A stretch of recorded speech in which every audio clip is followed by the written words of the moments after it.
I'm joined by Councillor Matthew Evans, MBE, Conservative Councillor, Leader of the Conservative Opposition here in Newport and veteran of local government. You've been doing it for a quarter of a century. Do you still enjoy it?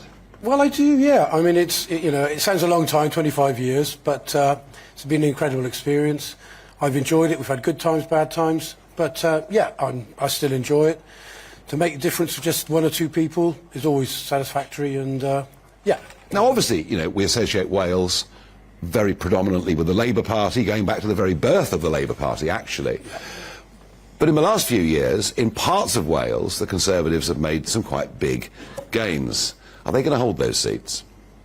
Well, going back to the general election of 2019, I stood in Newport West, bearing in mind it's been Labour for the last 50 years in Newport and Wales, and I got 18,000 votes, which is virtually unheard of, a combination of factors at the time. But I think moving forward, yeah, it's a tough time at the moment, and you could say that as a Conservative. I will see. Yeah, I mean, I'm sure you can get plenty of people on here who will want to attack the government. But I was elected last year under the Conservative manifesto, and I will continue to fight within the party to address the current issues which are affecting a lot of people in Newport. Now, big local issues here, but big local issues virtually everywhere in the country. Traffic. The bridge. The Severn Bridge, the M4. Yep. And it can be a nightmare, can't it? It's an absolute nightmare, yeah. I mean, coming over there, I know certainly coming across, and the queues at rush hour to get into Cardiff and to Newport, I mean, it just isn't working. But there is a proposal, isn't there, on the ground, that has been for years, for an M4 relief road. Where have we got to with that? Well, sadly, I mean, we've been talking about this since I've been a councillor. Yeah, no. We've had death by consultation. They spent £150 million. It's a Welsh Labour manifesto pledge. At the end of the day, they just decided they weren't going ahead, despite the fact we had an independent inquiry costing tens of thousands, hundreds of thousands of pounds. And it is embarrassing because, welcome to Wales, people get stuck before they get to the tunnels. The M4 relief road would have at least tried to alleviate that.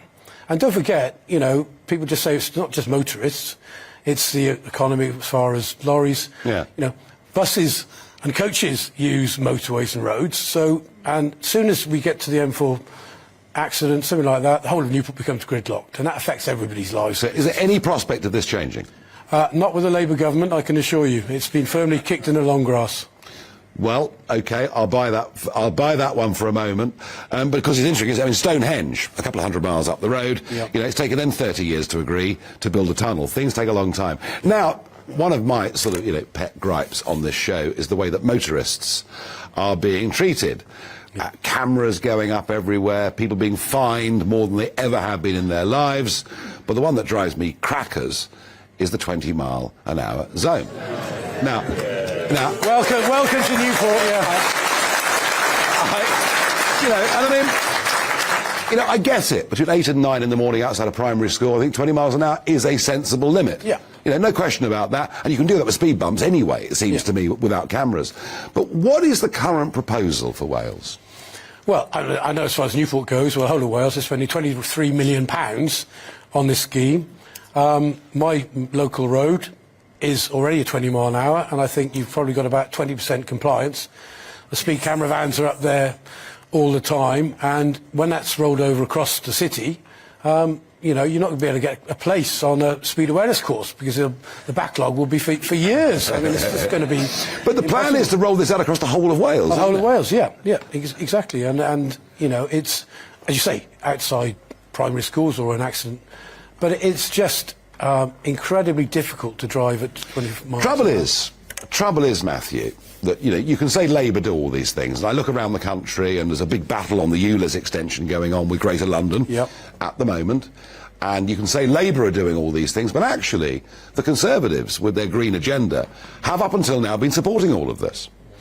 Well, all I can comment about is what's happening in Wales. I mean, we've had a Labour government since the last 25 years. They're responsible for health, they're responsible for education, they're responsible for the economy, the environment, and those are the decisions which they are taking in Wales, and we've got a Labour council in Newport. They're the ones taking decisions here. I can't comment about what's happening in other parts of the UK, No, all I'm saying is that, you know, the rush to net zero, the green agenda, it's something that David Cameron adopted, and there's really not been much between the parties on this. Another big issue, it's down the road, but the siege that is going on at the Migrant hotel site in Llanelli.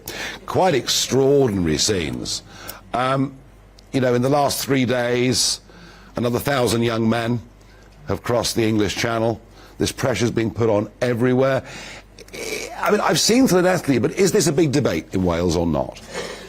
It is a big debate, and the UK government is doing its best at the moment. I'm sure with the new it's not doing very well, is it? Well, you know, I mean, we've got the courts. Everything is kept. You know, the courts they've got problems with the courts. Yeah. They're trying it. They've got a target to reduce them, and ultimately, they will, at the next general election, they will be. You know, what are the Labour alternatives? What have Labour said they're going to do about it? Nothing at all. No, So, I mean, you know, well, one of the things I said was I felt we should leave the European Court of Human Rights, the European Convention. We should be free of that. Yeah.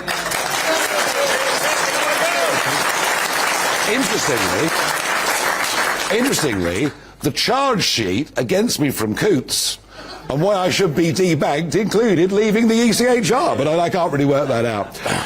We'll see. The government's in a mess over it. Labour have no alternatives, and I get that. I fully understand that.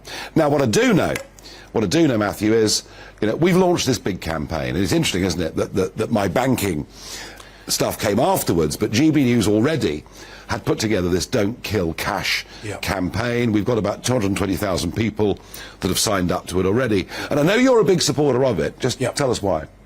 Well, several reasons, really. I mean, I haven't got a credit card. And I don't like everybody knowing what I spend my money on. Nothing illegal or anything, but I really want to ensure that... You are sure about that? Yeah, absolutely, thank you.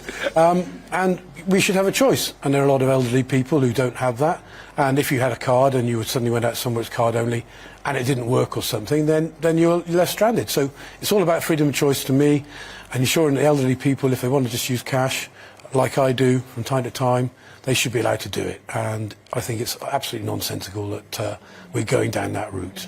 I think it's scary, actually. There was a very, very good cartoon in the Telegraph today, and it was a big poster. Big banker is watching you, but that's what worries me with digitised money.